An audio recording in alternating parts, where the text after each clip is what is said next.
But why don't they bomb the railroad lines? Well, all right, you got to be careful here with this one. Number one, and you should know this in Canada better than the United States. You may not have been told this for those of you who are old enough during the war. Canadian, British, and American air losses were tremendous. 56,000 British pilots and crews were killed in the Second World War. That's 10% of all British dead in the Second World War were from bomber crews. You send up 100 B-17s or B-29s or B-24s or Lancasters, you can bet your last Canadian dollar that 100 planes are not coming back. Which raises an interesting issue.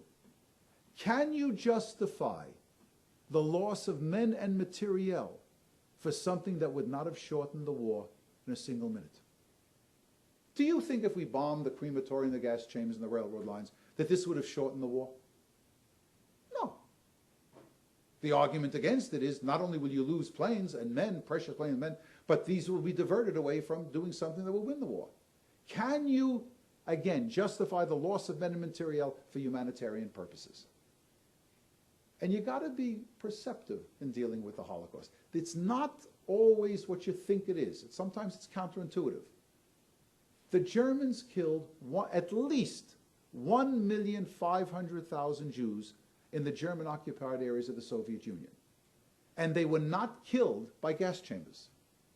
They were killed by the Einsatz group and the mobile killing squads.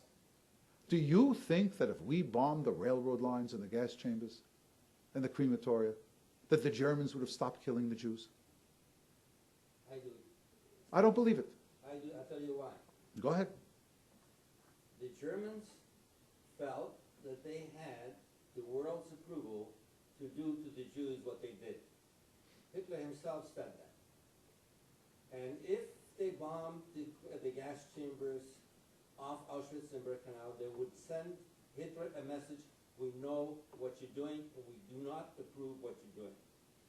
That's the only message, I think, and it's a worthwhile message. We'll never know if that would have happened or not, but in my mind, and I would be there when those bombs will fall on me, but that would have, could have saved the Hungarian Jews. All right. I assume you heard what he said. I don't mean to contradict you, but I think you're wrong. Again, I'll give you an example. I mean, the Germans killed... One of the myths of the Holocaust is that it cost the Germans a lot to kill 6 million Jews. It didn't. There were only 3,500 men, add another 5,000 to 10,000 in those police battalions, that killed over 1,500,000 Jews in the German-occupied areas of the Soviet Union. The total number of people killed in Auschwitz is probably 1,500,000. About 1,000,001 or 1,200,000 were Jews. The total number of Germans that circulated through Auschwitz from 1941 to 1945 is 7,000. And there were never 7,000 at any one point in time. It's on the cheap.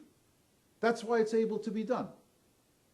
And again, I tried to say to you, that's the asymmetry. The Germans, I think, would not have stopped. Whatever we had done, they were hell-bent. And as far as the world approval, or let us say what price they would pay, here's an incident from the 30s. The Nazis purged the German universities of all professors who were Jewish, including a number of Nobel Prize winners. A non-Jewish Nobel Prize winner went to see Adolf Hitler and said to him, what you are doing, he doesn't use this language, what you're doing is crazy. You're decimating German medicine, German science, and German physics by expelling these people and forcing them to leave the country. And you know what Hitler's response is? Doesn't make any difference. They're Jews. They're destroying science. They're destroying Germany. We will come and say, we will build anew. The important thing is to get the Jews out. You have to understand that Nazi attitudes towards the Jews, Nazi anti-Semitism was not a cynical ploy to mobilize the German masses.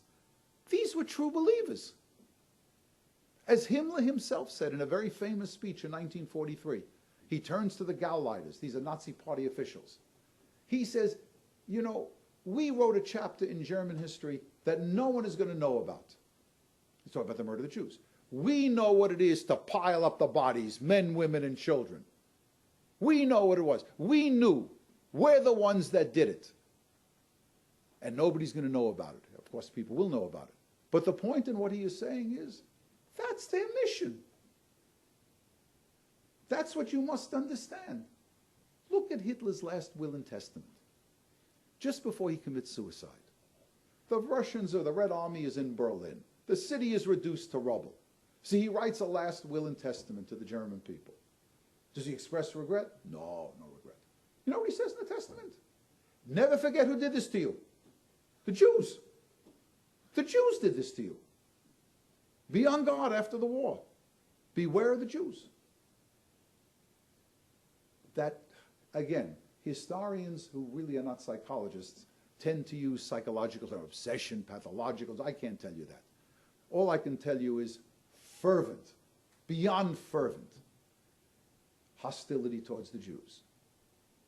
Every Nazi party rally had one slogan. They always had many slogans, but there's always one that appeared at every one of them.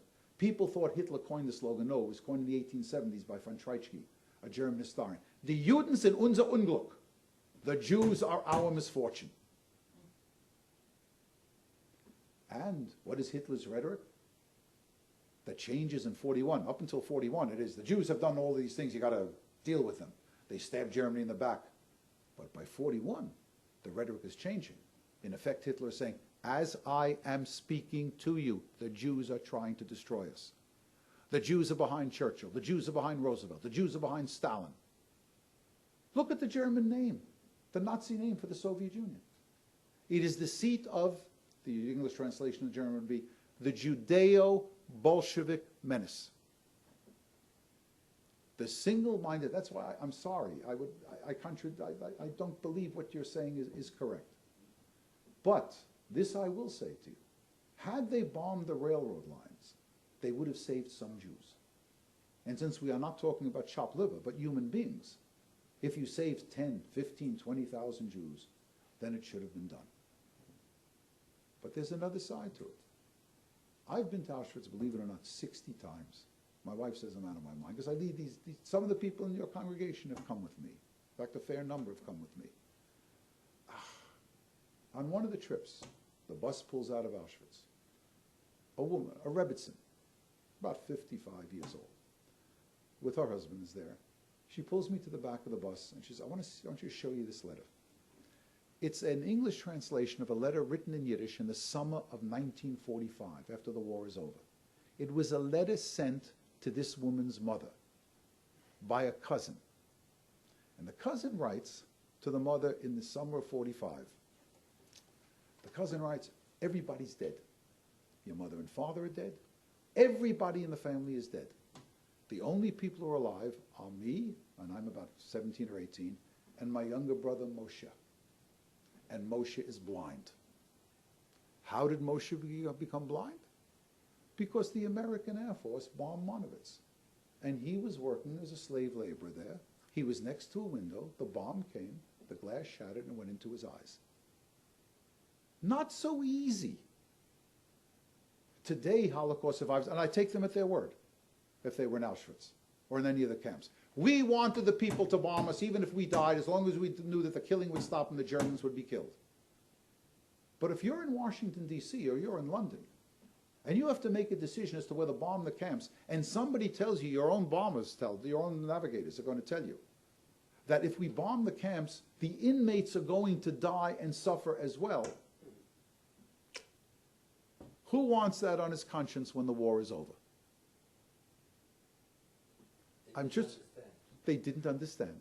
They didn't understand. Again, all I'm trying to tell you is you got to look at this thing in many, many different ways. Killing